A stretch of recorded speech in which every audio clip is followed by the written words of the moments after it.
বন্ধুরা সবাই কেমন আছো? আবার চলে এলাম দুপুরে খাওয়া দাওয়া নিয়ে। সবাই বাজে 12:30 বাজে, 35 হতে যায়। আগে দাদা ভাতটা দিয়ে দিয়ে আগে। আর আজ দেখো কী রান্না করেছি। এই দেখো শাপলা আজকে করেছি। শাপলাটা দু রকম সর্ষে বাটা, সাদা সর্ষে কালো সর্ষে দিয়ে এটা বানিয়েছি। এখন কীরকম হয়েছে সেটা জানি না, সেটা দাদাভাই বলবে কীরকম হয়েছে। দাদাভাইকে মাখিয়ে দিয়ে আগে।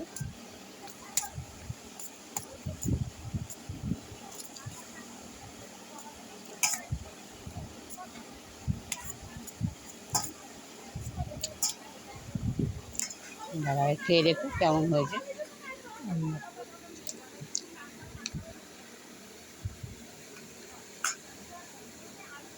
হ্যাঁ, কেমন হয়েছে? এই যে ভালো। আর আমার ননদ পাঠিয়েছে মাংসের তরকারি, আর এটা মনে হয় বিনস আলু ভাজা। আর আমাদের করেছি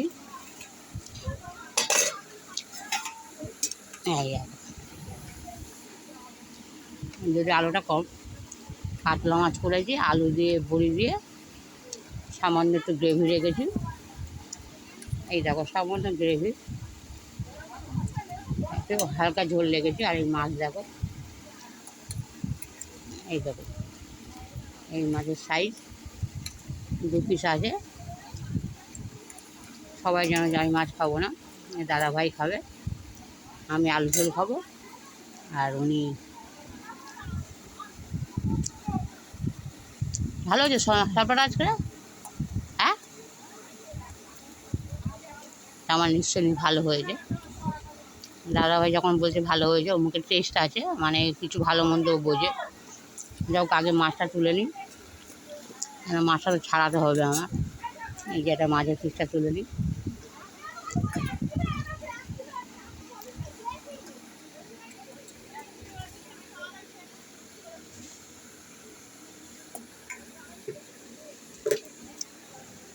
আজ দুপুরে খুব ভালো মেনু করিনি, এই দুপদ রান্না করেছি। আর দুপদ আমার ননদ পাঠিয়েছে, যেহেতু ও মাংস খাবে না, আজ যেহেতু মাছ ভালোবাসে, ও মাছটাই খাবে। আর ওকে আলু ঝোলটা আগে দিয়ে দিই, মাখ মেখে খা, তারপর আমি মাছটা ছাড়াবো। এখন তাহলে শরীরও আজ এইভাবে ঝোল করেছি। আর ছোটো ছোটো বড়ি আছে, যে বড়িগুলো, এই দেখো বড়ি, এই বড়িগুলো দিয়ে আজকে মাছের ঝোল করেছি আমি। এই দেখো কতটা বড়ি উঠে গেল। আজ ইচ্ছা করেনি, সবজি আছে, ইচ্ছা করলো না। আজকে ভাবলাম যে অনেক দিন তো আমি আলু দিয়ে ঝোল দিয়ে খাইনি, তো আজকে আলু ঝোল দিয়ে খেয়ে দেখি কেমন লাগে। ভালোই লাগবে। আর একটুখানি একটুখানি সর্ষে, 2 রকম সর্ষে বাটা দিয়েছি, সাদা সর্ষে কালো সর্ষে 2 রকম, অল্প সামান্য দিয়েছি। আবার সর্ষেটা দিলে হয় কী হয় বন্ধুরা, আমি দেখেছি তরকারিটা একটু যেন সামান্য একটু তিতকুটি লাগে। তবে সাদা সর্ষেটা না, কালো সর্ষেটা। যাই হোক, দুটো পাইল করে একটু দিয়ে দিই। এবার দাদাভাই খা, দেখা যাক কীরকম হয়েছে।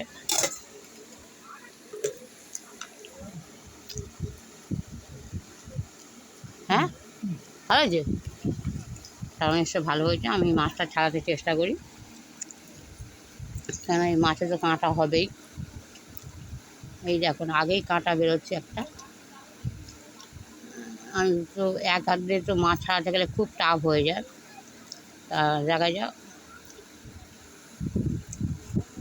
আমাদের এখান থেকে সব বন্ধুরা এখান থেকে সব বকখালি যাচ্ছে ছোটো গাড়ি করে। এই আমাদের বাড়ির ভেতরে আমার ভাগনা বউরা যাচ্ছে, আমার ননদ যাচ্ছে, নন্দাই যাচ্ছে।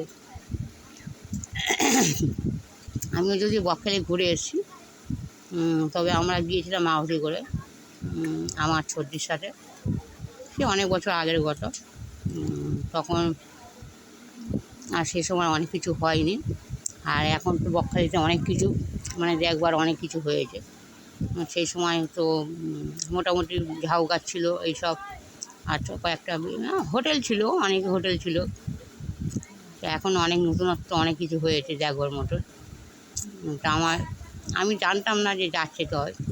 শুনতে পাচ্ছি সব যাবে। আর এমন সময় বললাম যে আমি যাবো, আর সিট নেই। যাকে ঘুরে আসুক। এখানটা আমাদের কিন্তু বেশিক্ষণ লাগে না, কেন আমাদের ফতেপুর দিয়ে তো গাড়ি ছাড়ছেই, মানে ফতেপুর দিয়ে গাড়ি ছাড়ছে না, আসছে ধর্মতলা দিয়ে আমাদের বকখালির গাড়ি, গেলে যাওয়া যায়। কিন্তু একা একা ওসব জায়গা ভালো লাগবে না, বেশ অনেক কজন গেলে হই হুল্লোড় করলাম, সে মজাটা আলাদা। সেই কারণে আমি কোনো সময় যাইনি, কারণ আমি এমন কোনো জায়গা নেই যে আমি চিনি না। আমি সব জায়গা চিনি, আমি সব জায়গায় একাই আমি অনেক ট্রাভেল করেছি, যেহেতু আমি ছোটো থেকে একাই রাস্তাঘাট চলা শিখেছি, খুব ছোটো থেকে। যখন আমি আমার পিসির বাড়িতে থাকতাম কৈলানে, ওখান থেকে আমি তখন অনেক ছোট, আমি ওখান থেকে বাড়িতে যাতায়াত করতাম। আর তখন বন্ধুরা বাসের ভাড়া কত শুনলে হয়তো অনেকেই, যারা এখনকার ছেলেমেয়েরা তারা হয়তো জানে না, তখন ভাড়া নিত 2.5 টাকা, মানে কৈলান থেকে ঠাকুরপুকুর 2.5 টাকা ভাড়া ছিল। আমি সেই সময় থেকে আমি ট্রাভেল করতাম।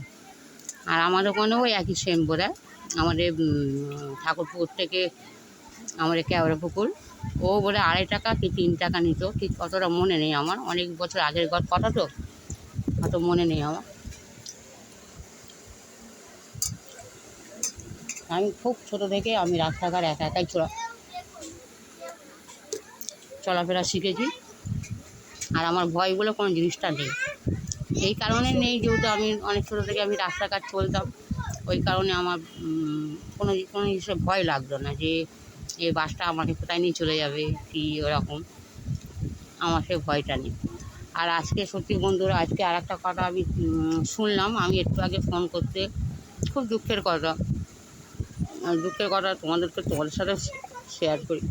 আমার বড় মাসি ছোটো মেয়ে, যার আমতলায় বিয়ে হয়েছে, আর আজকে হঠাৎ আমি ফোন করলাম, একটা দরকারে ফোন করেছিলাম, আর ফোন করতেই শুনলাম ওই দুর্ঘটনাটা, যে আমার জামাইবাবু আজ 4 দিন হলো মারা গিয়েছে। কী করে মারা গিয়েছে, রাস্তায় চলতে গিয়ে হঠাৎ পড়ে যাওয়ার পর কী হলো জানি না, আমাকে যেভাবে কথাটা বললো যে রাস্তায় পড়ে গিয়ে হঠাৎ মারা যায়, শুনে খুব খারাপ লাগলো। যেহেতু আমি যখন একটু ছোট, আমার ওই দিদির বিয়ে হয়, আর তখন আমি রাতে ওর গায়ে পা তুলে ঘুমিয়েছিলাম, মনে পড়ে কথাগুলো। আর সেই জামাইবাবু আজকের ডেট হয়ে গেল, শুনে খুব খারাপ লাগছে। যে একটা সময় দিদির সাথে খুব খেলাধুলা করেছি, মাসির বাড়িতে আমি খুব থাকতাম, আমার বড় মাসির বাড়িতে আমি প্রায় অনেক সময় গিয়ে আমি অনেক দিন করে থাকতাম, আর সমবয়সী আমরা বনে তা খুব মজা করতাম। আর যাই হোক দাদাভাই খাওয়া হয়ে গেছে, আর রোজের মতন আজকেও লাইক করে আমি আমারটা ছাড়াতে পারছি না, দেখো বন্ধুরা, 2 হাত দিয়ে ছাড়াতে হবে। দাদাভাই খাওয়া হয়ে এলো, আর ভালো লাগলে আমাদের পাশে থেকো, সবার কাছে অনুরোধ রইল, সবাই ভালো থেকো।